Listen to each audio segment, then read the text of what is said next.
our troops in the field.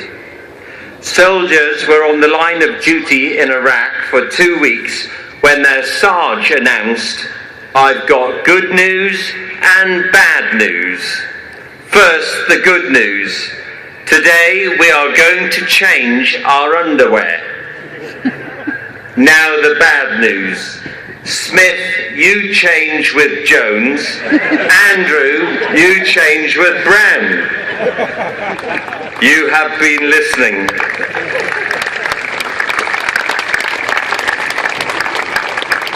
An army cat died and went to heaven. God said, "You've been a good cat all your army life. Is there anything you desire?" The cat replied, "I've roughed it sleeping in the field of duty on hard floors, so a soft pillow would be great. Then I could sleep peacefully in heaven." God provided a soft pillow for the army cat. The following day, 6 mice died, 3 from the Royal Navy and 3 from the Royal Air Force. They arrived in heaven. God said to the good mice, "Is there anything you desire?" "Yes," they said. "We've always had to run everywhere, being chased by cats and people. We'd love a pair of roller skates so we could get around heaven and save our little legs." So God provided each mouse with a pair of roller skates. A week later, God thought he would check up on the army cat, who was fast asleep on his new pillow. "Is everything okay?" asked God. The cat stretched out. "I've never had it so good," he said. "The pillow is so comfortable, and as for those Meals on Wheels you've been sending, they were simply the best."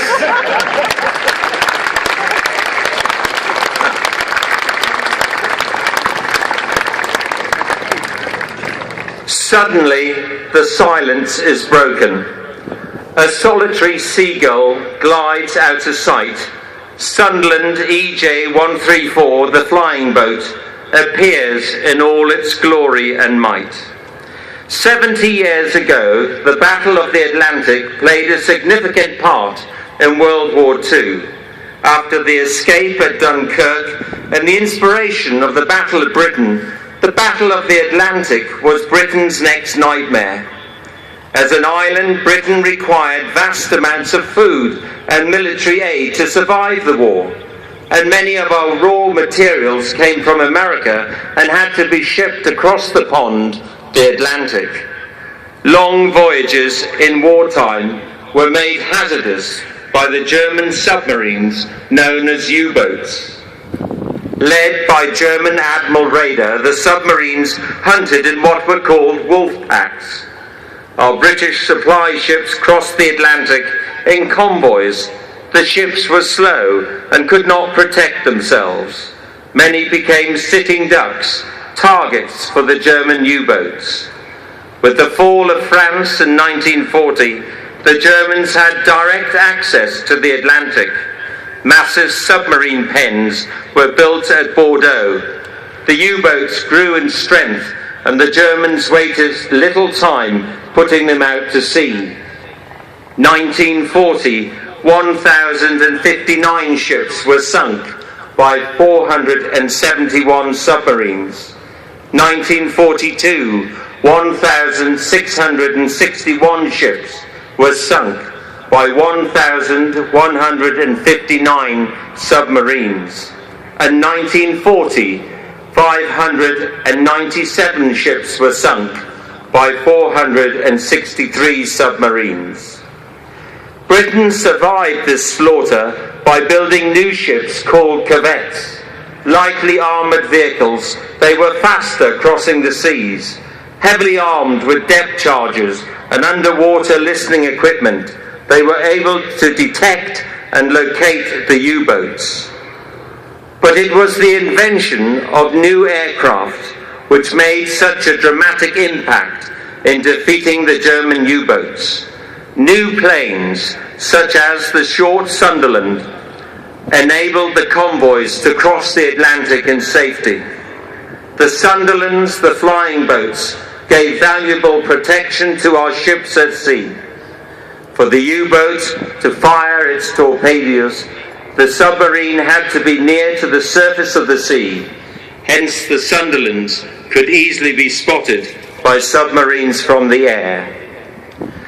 On the 2nd of June 1943, Flight Lieutenant Colin Walker lifted Sunderland EJ-134 off the Milford Haven waters. The white-hulled Sunderland belonged to 461 Squadron, Royal Air Force, relocated at RAF Pembroke Dock. EJ-134 and her new crew of courageous men were operating alone in dangerous skies over the Atlantic and the Bay of Biscay, which was a deadly hunting ground. The Luftwaffe, the German Air Force, sent out packs of junkers, fighters to seek and destroy the flying boats. Late that afternoon, the junkers found EJ-134. 8 junkers to one large, slow Sunderland were tough odds. It was a frightening experience, but courage came to Colin Walker and his loyal crew of brave men. For an hour the battle raged around the Sunderland. With one engine gone, the aircraft corkscrewed in all directions as the German fighters made their attack. Walker himself was injured. Cannon shells, machine gun bullets wreaked havoc into the flying boat, but still they fought on. As the junkers came in for the kill, the sharp-eyed gunners took their chances. First one junker was sent crashing into the sea, then another. 2 down, 6 remained. Aboard the Sunderland, flight engineer Ted Miles, manning a galley gun, was fatally shot. A 3rd junker met its fate, and the embattled Sunderland crew saw the 4th plane head away with its engines ablaze. Only 2 junkers remained, staying well out of the Sunderland's 303 machine gun. They finally departed, leaving the Biscay sky to Walker and his surviving crew. EJ-134 suffered at least 500 bullet holes and other damage. Ahead of them lay 300 miles of sea before safety could be reached. It was a challenging task for Walker and his crew, but they were determined to reach home waters, and they did. Pembroke Dock was out of the question, but they made it to Cornwall, where they landed on Par Sands. Weary and shattered, the crew climbed out into the shallows and carried their unfortunate crewmate, Ted Miles, ashore. It had been an unforgettable experience. By all accounts, the local Cornish people looked after the airmen. Rumour has it that many pints of Dunbar were drank that night. Colin Walker and his crew eventually returned to RAF Pembroke Dock. Ted Miles was buried with full military honours. Walker was awarded the Distinguished Service Order. Navigator Simpson was awarded the Distinguishing Flying Cross, and the 2 gunners, Fuller and Goad, the Distinguished Flying Medal. Ted Miles, who lost his life, was awarded his commission. After survivors leave, Walker's old crew returned to operations.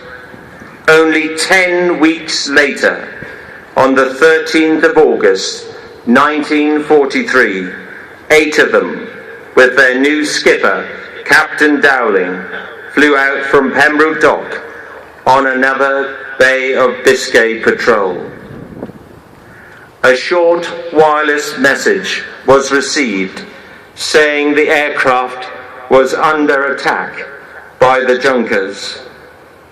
Then there was silence. This time the junkers had won. Over 200